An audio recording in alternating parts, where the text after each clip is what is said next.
Hello and welcome to the Untitled Africans podcast. I'm Brian, and the gremlin to my right is Wangeshi.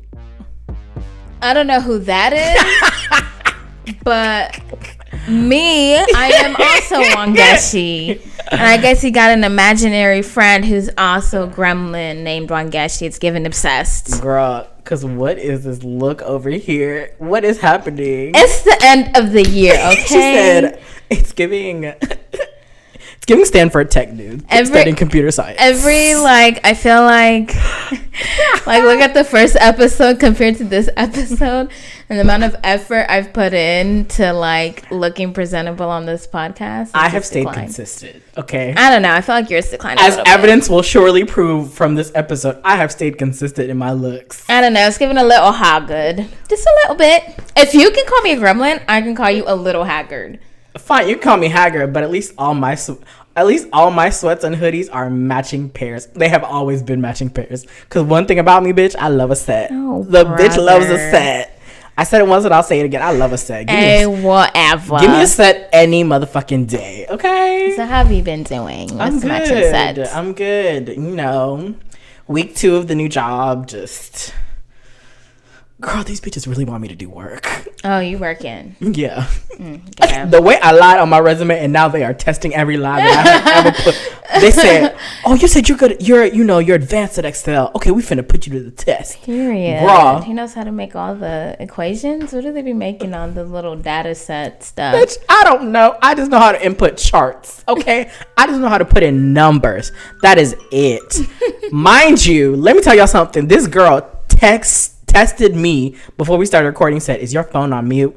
Oh my goodness! The fuck was that? I have very important reminders. Okay, what else? And the only way I can get to them is if I have an alarm clock, because I will snooze it. Maybe you need a reminder to put your phone on silent before we start recording a podcast. Okay, well maybe if we started recording 3 hours ago, like we're supposed to. Whose fault is that? It's both of ours. I was here on time. I was ready on time. You're the one that brought in the stray cat. Anyways, we're not doing derailment. Welcome to the derailment that is the Untitled Africans podcast. Every fucking time, nothing can ever go just straight. We just get in here, record, and be done. Yeah, it's okay. That's all part of the process. The growing pains of this podcast, and boy, have there been many. There have been many. But you know what? Despite how I look, I feel like I've learned that. I'm doing better with good. Myself and not having Let me check in then. How are you? How's your week been? I've been doing pretty good. You know, I've been productive. That's and good. Knowing the value of a morning routine. You know what I mean? We take it for granted when we're working, but let me tell you, now Girl. I brush my teeth, I spit it out. I go, Okay, Jennifer. Then I lean in. I pause. I tell myself, you look good, pretty bitch. Best advice anyone has ever given me. Ever. You look good, bitch. I love her. And this is a pause for dramatic effect. So you tell yourself, you are one bad bitch. So you've been on your day in the life, get ready with me moments, huh? No, not really. I mean, it is, now that I think about it a little bit, I need to upload it a little bit and show you girls. Be skincare routine coming up. This glowing skin is not natural, y'all. I work for this shit. Honey, it's giving vitamin Z, serum, hyaluronic, glycinic acid, glycolic serum things. All the things. Those things and sunscreen and whatnot. Oh, speaking of, girl, sunscreen. I have been on my sunscreen shit too. I'm not gonna lie. That black girl sunscreen. I love it. The girls were not lying about that. Love it. Goes on, no white cast. No. A bitch look oiled and moisturized. Very well moisturized. But I'm glad you've been getting on your morning routine. I need to get on that. Thank you. Ever since working remote, bitch, I roll over, press on, and that's it. It's fine. When you're working remotely, you need a couple hours before you really get into it. As long as you get up and get into it. But then I feel like I don't even gotta be at work that early. and like I could have a morning routine. Yeah, I just choose not to. No, like, because girl, give me my really, sleep. you could have your morning routine at like 12 p.m. Like, bitch, I clocked in at 8, but really, my morning routine doesn't start till 12, and I'm invigorated for the day. That's what I started noticing is like I'll clock in, and then just start working, but then like my actual morning, like it hits 11 o'clock, and I've done all my morning emails just been responded to, like everything that I had from the day before has been done. 11 o'clock, but like that's when I'm showering, that's when I eat breakfast, that's when I'm like, doing my little skincare routine. So I'm like, okay, yeah, this is cute. Then my day actually starts at 12 p.m. Yeah, I feel like it's giving balance, the balance of life, and that is perfectly okay. So yeah, I love that. But anywho, let's get into this episode. Yeah, this is gonna be a little different. We've had a very productive season and a very interesting season, a very fun season. Yes. We talked about a lot of things, a lot of people, a lot of topics, and just we thought we'd put it all together for y'all and just let y'all enjoy the advice that we've given over this past season. I don't know if it's advice, but it's words of some sort of either encouragement or just enjoyment. I think it's mostly enjoyment. Words of entertainment. Yes. So we hope y'all enjoy. This is going to be compilation episode, our year-end review. That's cute. I like that. Yes. Title. Yes. But yes, enjoy the year-end review of the season 1 of the Untitled Africans podcast. We love y'all for writing. Enjoy. When I told them that I wanted a double major, I thought they were going to be so proud of sociology. So on Get You just don't want a job. You don't want to work. I was like so proud. I was like, okay, they didn't like journalism. Let me add a little je ne sais quoi. A little medical, No. No, girl. It's still giving homeless. It's not giving biology. It's not still giving chemistry. Still living in my house by 25. It's not giving doctor, okay? It's not giving lawyer. It's not giving pastor, any of that. Instead, I didn't end up adding it. I ended up adding international affairs. Girl, fuck journalism. So you're gonna be a lawyer. Political science, you can go back to Kenya and become. Boy. Excuse me? What makes you think Can we talk about? You know what? More? The Kenyan Travel Advisory Board needs to hire Kenyan parents to advertise for them to their youth and their children, all the first gens, because the amount of times parents will advocate for their children getting their degrees and moving back home. Y'all, the Kenyan economy will flourish.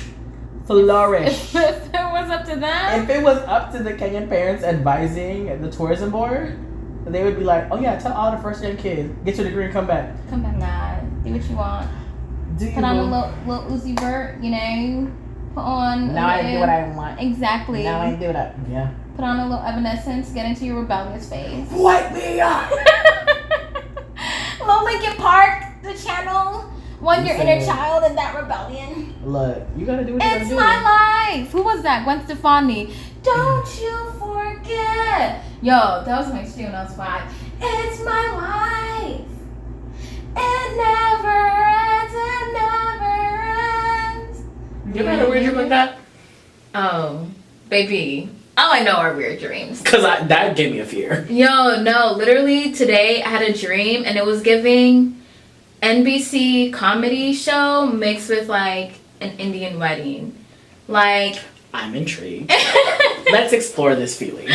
So I was getting married, right? I was getting married the next day, and my wedding was like on this property with hella mansions. Guys are on one side. Okay. We're coming together for events.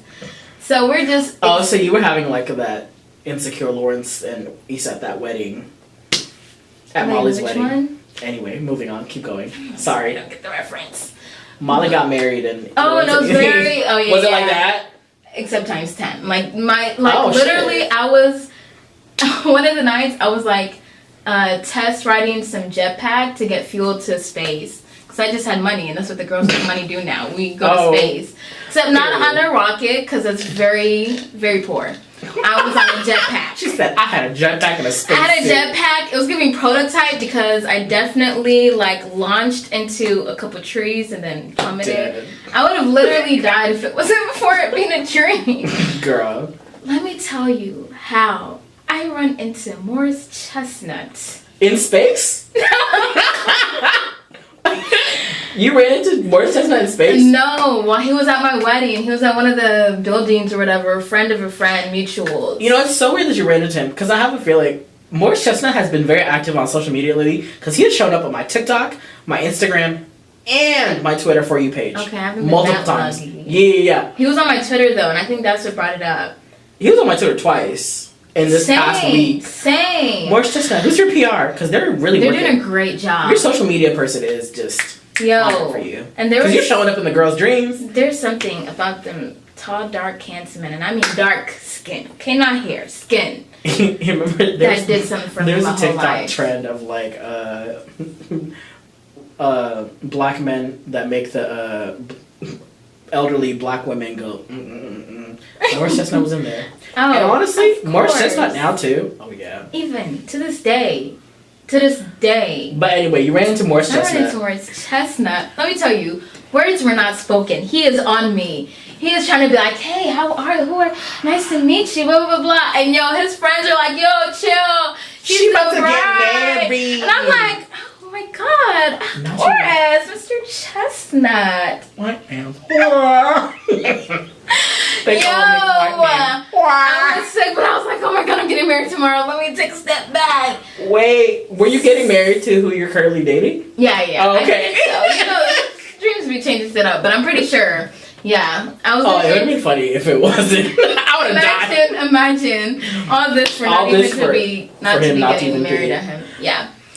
So I was like, excuse me. So all of this chaos happens. My friends were like hating or something. I had one of a friend who wasn't really a friend. You know that friend of me on like the Mean Girls type stuff that's like, I'm rooting for you, but you think I'm rooting for Praying you? for your downfall at the same time. Exactly. It was a whole lot. I think it was played by Jamila Jamil. I think that's who it was. And I love her. So it's funny. You know what's so funny? That was literally her character on that show, The Good Place. Oh, maybe that was why. Were you watching The Good Place too? No, but you were watching Legendary. Wait, no, that clip. Wait, which clip? Legendary. Oh, I did see that with her and Kiki Palmer going back and forth. Yeah. I did see that. That's why. And then yesterday I literally saw a clip of The Good Place when they found out The Good Place actually happened. Anyways, so Jamila Jamil was like my friend. Spoiler alert, we're gonna have to beat that part out because people are still watching that show on Netflix. Y'all haven't finished season 1 of The Good Place? Get to work, but you're right. We don't want to spoil that. That's like, yeah. Anyways, I don't know what happens, but the next day, my dude kind of dumps me, ends up marrying another one of our guests. Oh, pause. It would have been so good if he married Jamila Jamil. That would have been iconic. That would have been funnier. Oh, she's about to fight me off camera. Who do you think he married? Anyway, moving on. So the dude dumps you, he marries. I'm pretty sure he marries her. I can't fully remember, but I'm literally.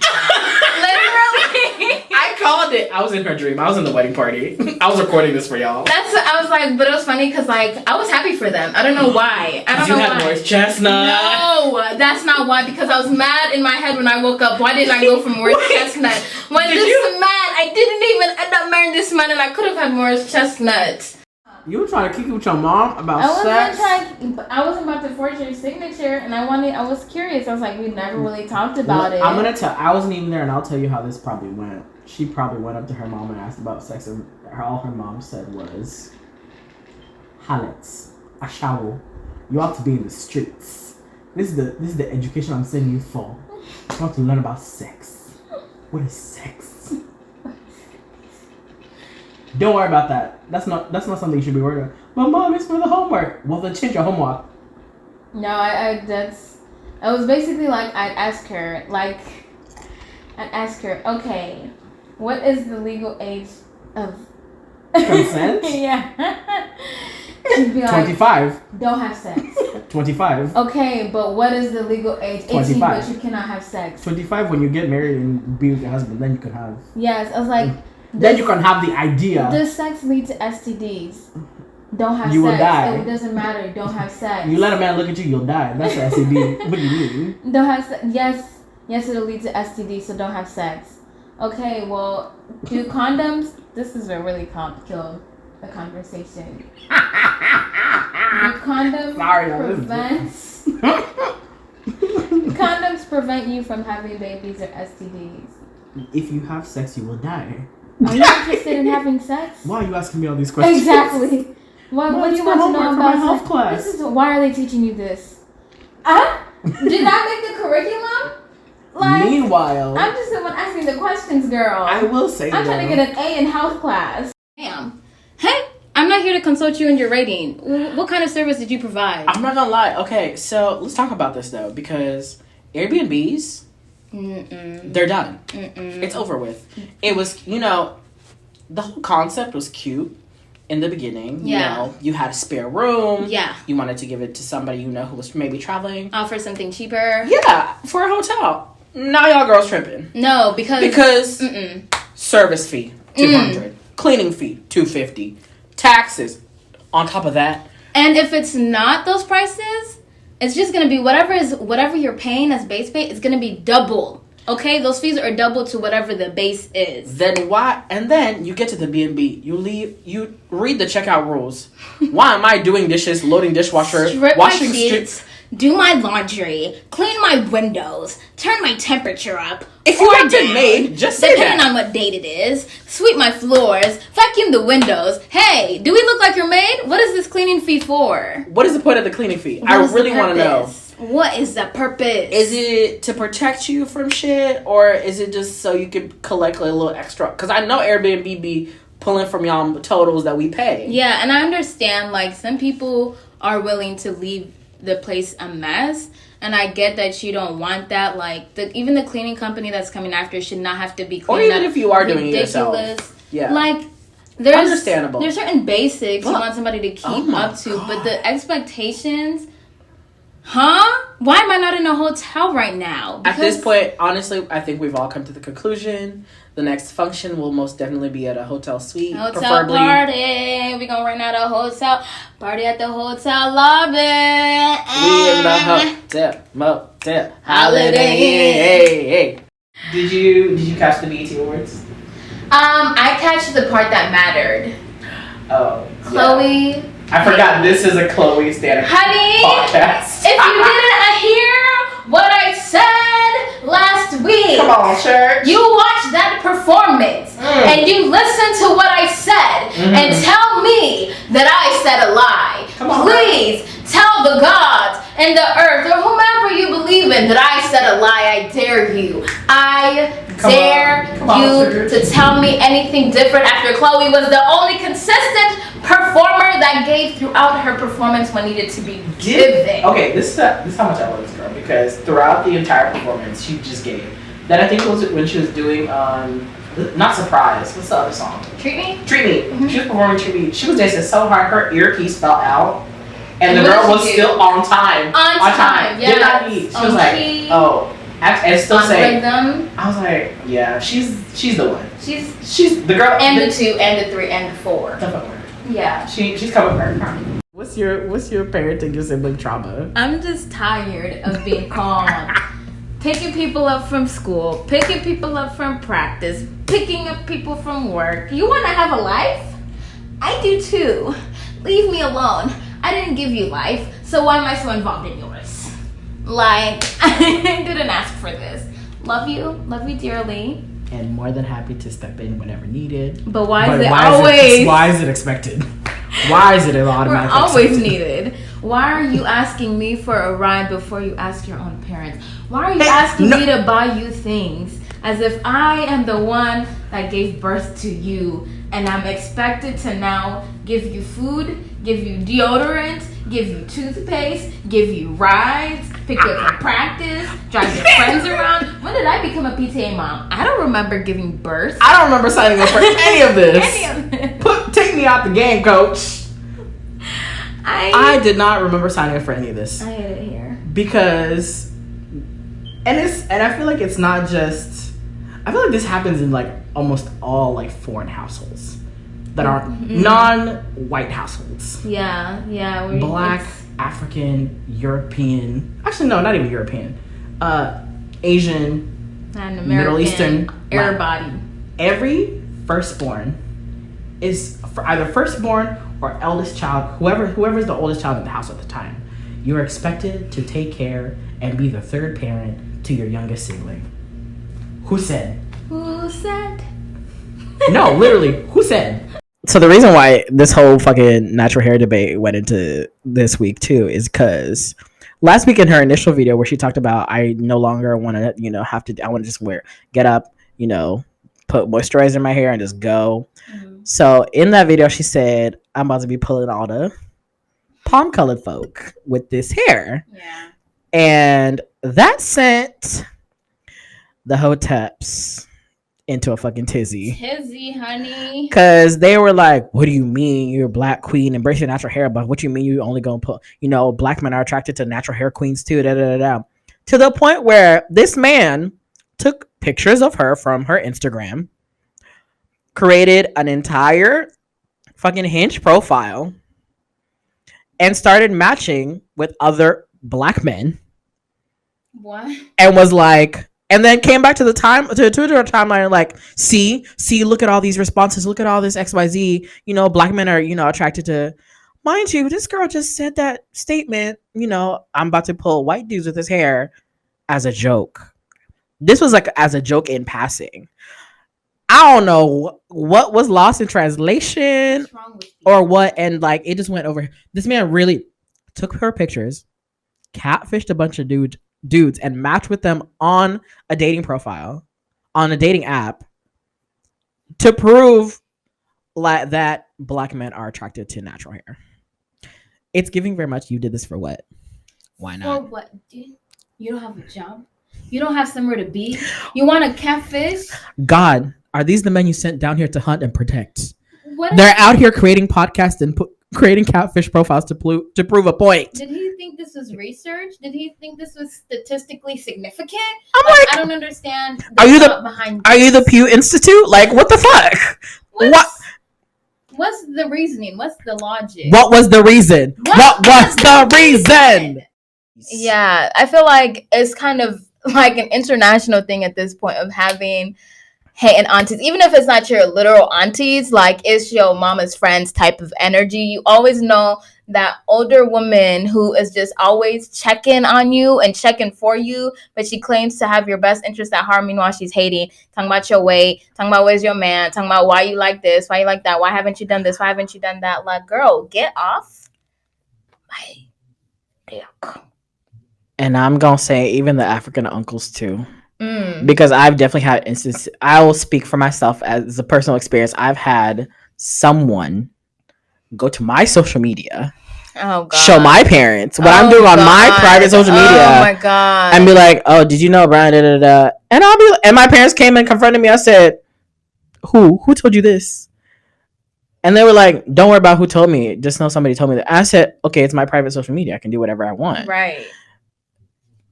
And it's like about your own family friends being your biggest haters and being like your biggest like snitches at the same time. Because meanwhile, they just looking at you with green eyes, baby, because you wish you could be this free.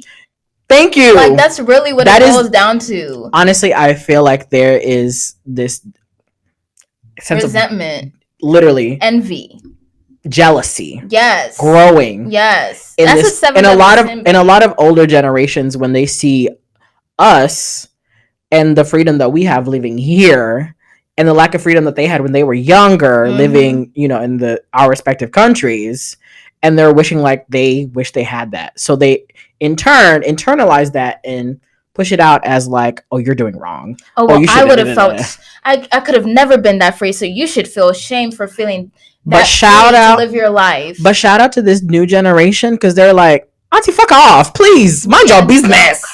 Mind the business that pays you. Yes. Mind your husband who's been cheating on you. I've seen him with girls in the club multiple times. Mind him, please. TikTok be giving great clapback responses. Because it literally makes me sick. Because I've had friends who've like broken down, me like, why is this adult woman coming at me left and right? Like I did something personal to her because of XYZ. And it's like, bitch, you grown. You grown. With a whole family. Don't you got shit else to do? And I hate this idea that they have that they feel like, well, we're a community. I have the same conversation with my daughter. No, you wouldn't, Because if you knew what your daughter was doing too, you would not be coming at me. And it'd be the aunties who won't have any of these conversations with their sons because, like, oh, girl said they too busy praising them for being, oh, no, and then are mad at whoever the son ends up with because she'll never be good enough for your son. When really, ma'am, you got a crush on your son. And the thing is like, girl, you raised the perfect man you wish you had. Instead of you dealing with the one you have, you're raising the one you wish you had. And now you mad because he's about to go live his life. With the woman who's about to live her own life. See your life. Just jealousy. See your life. Just jealousy overall. So yeah, I saw that TikTok and I was just like, wow, this is really a global experience. It's a global issue that we all have to deal with. And this generation has said, fuck y'all, we finna live life. Period. It's YOLO till I die. Polo. You see what you see? YOLO. You see, if you see... Polo. YOLO. Whichever one. Go ahead, spit bars on Get it on the dolo. On this mic solo. Oh! I can trap BOGO. All right, she's done. I'm sorry. We're cutting her mic off. I'm sorry. Solo. I'm dead. You really thought this was a cipher. Low-key. You was in dope. If you want a link. I'm dead. Get the fuck. Need somebody new. Promo your album, sis. I got you. Girl, if you need somebody to open for you on tour, go ahead, hit her up. Lil Chi. Eastside can be on rap shit. I'm not that far from Miami. You know, holla at me. I'm dead. I'll write a couple bars for y'all. But no. Now you made me lose my fucking train of thought. I don't even know where I was going with this. YOLO. I don't know. Yeah, it's very much auntie. If you see me on social media, half naked, shaking my ass, living my life, mind your business. Basically, baby, I know you wish that was you, honey. Shit, if you want to come to the club, shake your ass too with me. Come on. Let's turn to the present. Listen, even Beyonce, she 40, she shaking ass. Honey, look at her. I need to take some tips from Miss Beyonce. She gonna shake that ass with them tiggle bitties. But so off topic. But yes, live your life. Fuck aunties till I die. Yeah. The bad ones, the hating ones. The hating ass aunties. Fuck aunties till we die. I mean, okay, personally, I wouldn't tell someone go move to Kenya because there's a lot of comforts in America. Yeah. So it really needs to come from inside you. If you're willing to suffer a bit, I do think it's worth it only because I like Kenya because there's so many like gaps in the market, like so many untapped things, like there's so many. But it's not that there's not a demand for it, because Kenyans have the expendable income. Yeah. I was even so surprised to like how well the business did, because I was like, this is such a specific product. I didn't think it could like take off the way it did. So I don't know, like there's little gaps. If you can find one and fill it, and Kenyans like quality products and services. So if you somehow manage to find the right market, I think it's a good place. Okay. Yeah. Now we love to hear about our girl boss, but yes, can we get out here? The single girls who do want to move out, find them in their African. Don't find a husband in Nairobi, no. I was just about to ask, is it giving, is it giving Atlanta, but in Kenya, or what do you mean Atlanta and Kenya be? Atlanta is y'all. But I'm just saying, because Atlanta, like I've already said, I've said my piece of the men in Atlanta. Then say your piece with the men Nairobi. You don't need to try it. Trust me. It's hard out there. There's good ones. I found a good one. It's just needle in a haystack type. Yeah, like that. Yeah, don't go. Nairobi's not for love. Some of us, it's not for love. It's for business. Period. Y'all heard that. So y'all girls don't be going out there thinking this is where I'm gonna find him. Husband. No, he's not there. He's not there. But there's a lot of amazing single women in Nairobi. Okay. Okay. So if guys want to go there, I would strongly advise they go find. But if you're going there, make sure you're like, I might sound equally yoked or something. Exactly. I was about to say. What are you bringing to the table? Don't be that one. They like Exactly. to say. No, but. Don't go to Nairobi looking for love. Oh my God! You know what I want to see? I want to see a Nairobi dating show. Does that exist? Like I want to see like a Love Is Blind, Love Island. Have one where like you take your exes out or something, or like but is it Tupendana or something? Yeah, I've seen the one where you take your exes out. Yeah, I've seen that. Or like you talk about like, oh, what happened, da da da. Nairobi men messy. Are like their own breed. That's like Atlanta. They're on their own special planet. Sounds like Nairobi men. With the Nairobi man in the audience wants to speak up for him. Oh man, they will delete this. It's gonna be in the comments. Roast me.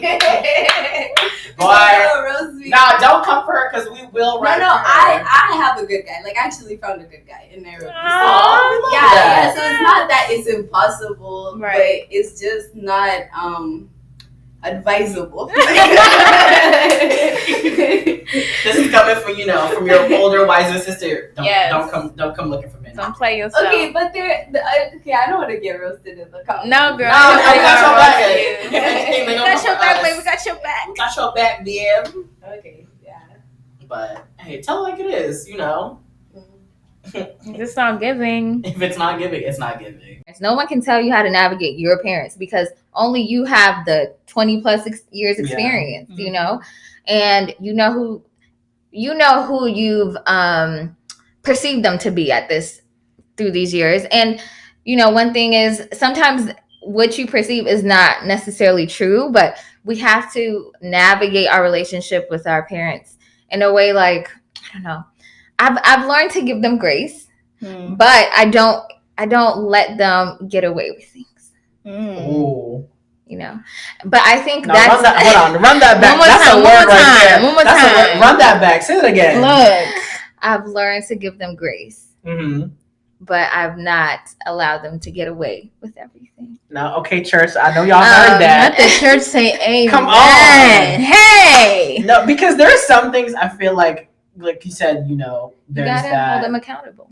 Yeah, but especially when you're independent, like you allow them to cross certain boundaries to where, like you said, there's a point where it gets to a head. Yes, it does. And I think when it gets to a head, it just amplifies what was already like there, like deep rooted, and it all comes out at once. Because at this point now, you're arguing about the surface level, whatever this issue is, but it's a really, lot deeper than that. Yeah, unless you're the iceberg. Taking on that, like taking that on, you're gonna continue having these surface level issues. Oh, 100%. I think when you're in a position, like if you are with your parents, if you're actively with your, obviously under the same household, under the same roof, you have to tread lightly. Yeah. Mm-hmm. You have to tread lightly because you ain't trying to be homeless. In this motherfucking economy? Yeah, and this inflation? I can't really let my parents control all that because it's like one thing that changes. It's like, I don't want to say that they're going to change how they feel, but they're going to feel a lot better about it if I blow up and I make millions and I buy them a crib. Like, you know what I'm saying? Now they're going to be different. Like, you better go out there talking about being in Atlanta, getting blue bands. Like, you know what I'm saying? They might change their mind today. You better talk about your country boy roots. I'm not going to say, but then ideally speaking, like, I also feel like it's big for them to understand that, like, this is a part of my culture now. Like, you know what I'm saying? Like, you brought me here when I was like 11, 12 years old.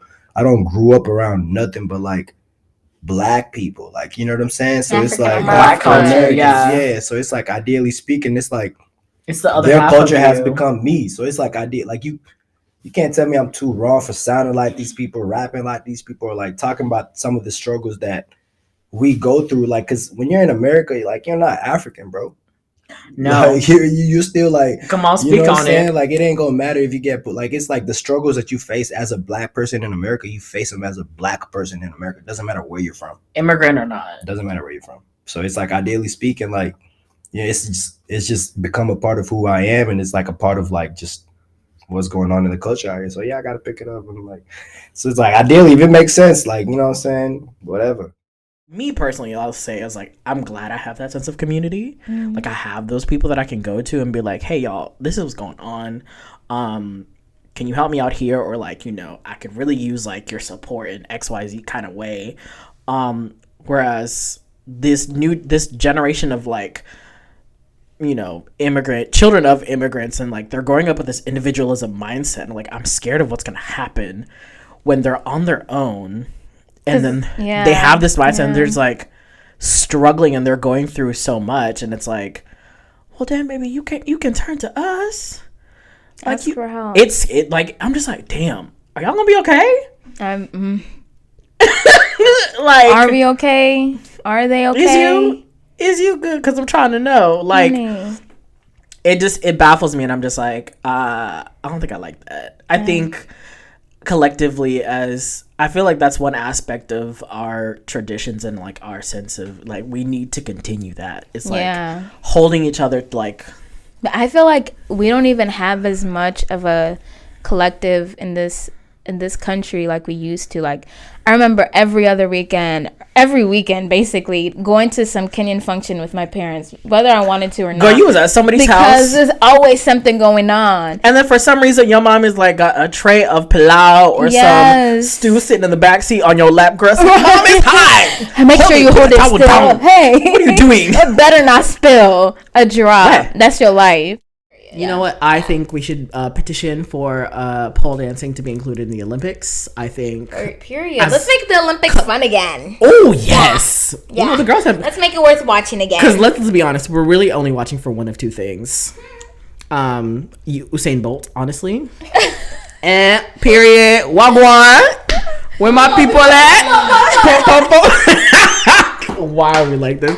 It's either that or the Kenyan runners, the long distance runners. Let's really be honest. Those are the only things we're watching. So let's add some pole dancing to the Olympics. Yes. Black women show up. Go show the fuck out. Yeah, viewership will go up. Oh hell yeah. Sure.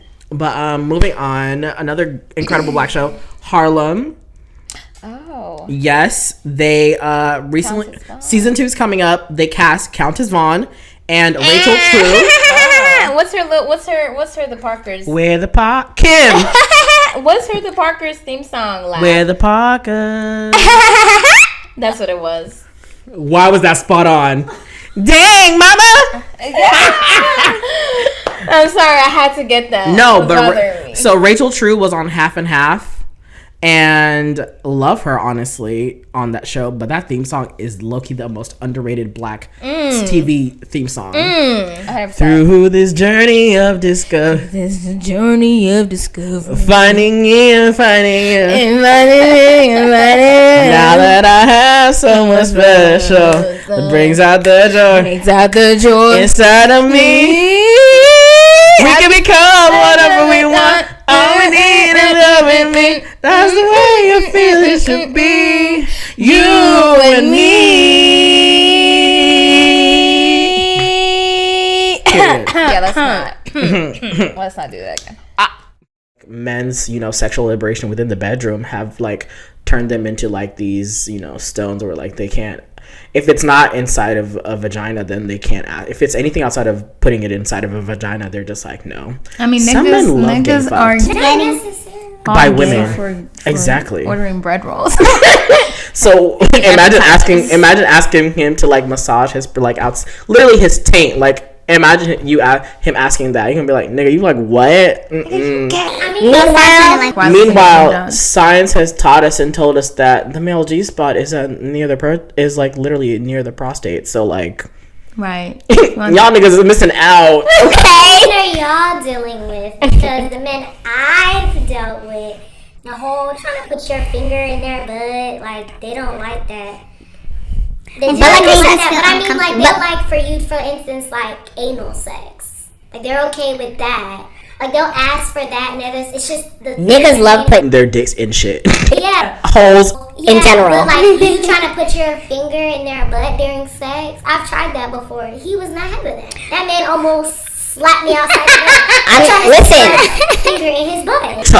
To any cis hetero women out there listening to this podcast right now, I want you to have an honest and open conversation with your partner and tell him he's going to have the best orgasm he's ever had if at the point of climax he allows you to massage his taint.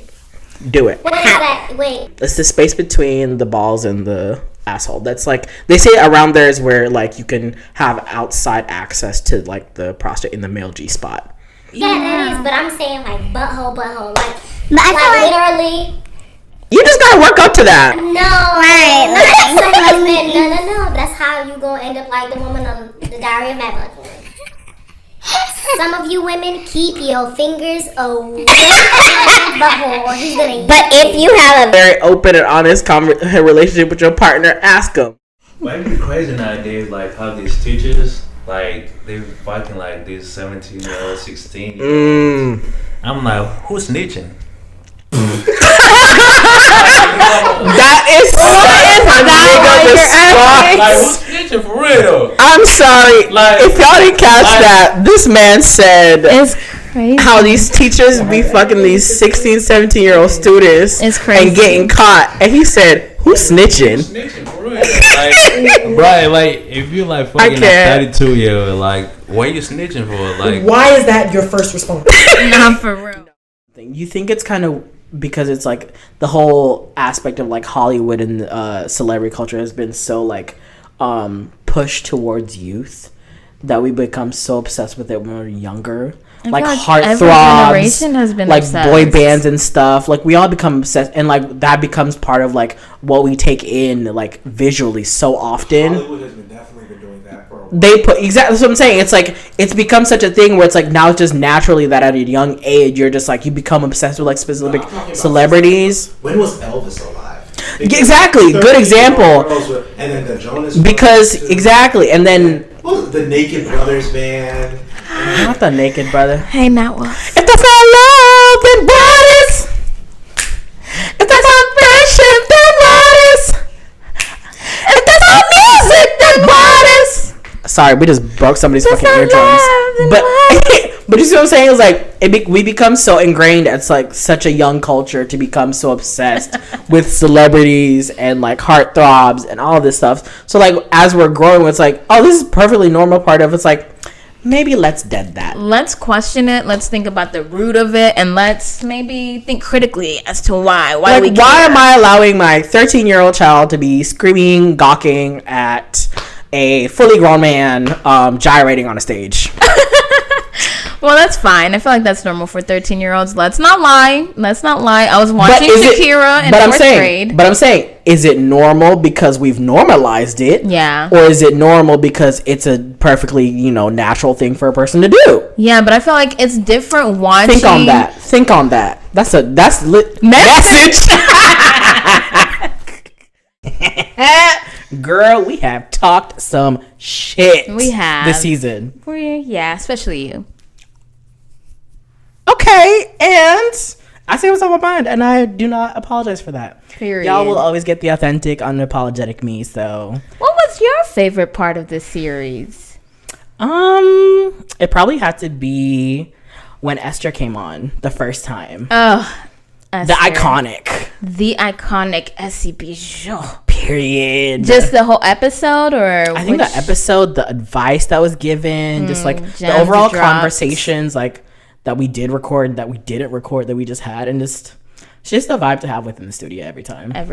We gotta have more of Miss Essie season 2. I feel like season 2, she's just gonna be like the unofficial co-host. Yeah, because y'all love her just as much as we just gonna be like, we just gonna call her and put a mic near the phone, and be like, girl, right, we're recording, you on, right? Because she got a full life, so. But we love having her. What about you, audience? What was your favorite part of this season? Me too. Yo, we corny yourself for that. No, but we appreciate y'all riding with us for all the ups and downs, the missed weeks, the season 1, mishaps that always happen, but yeah, it's all a learning curve. But if you've been here from day 1, you a real one. You a real one for real, and we shout out to y'all. The realest. Shout out to my dogs, my day ones. Hey. Period. Ain't nobody like you. Ain't nobody get me anything that you not tell me in the special way. And you tell me you'll always be together. But you told me and I believe it. Cause I never had nobody do me like you. Yeah. Thank you. Period. Yeah. I don't know what lyrics those were, but that was not the song. That was the Untitled Africans freestyle. Okay. Yeah. I'll give you to that. But thank you guys so much. This is not like the final episode though. No, there is still one more. Only one more episode. We gotta give y'all a little holiday special. You weren't supposed to say that. Oh, I'm sorry. We're gonna give y'all another episode.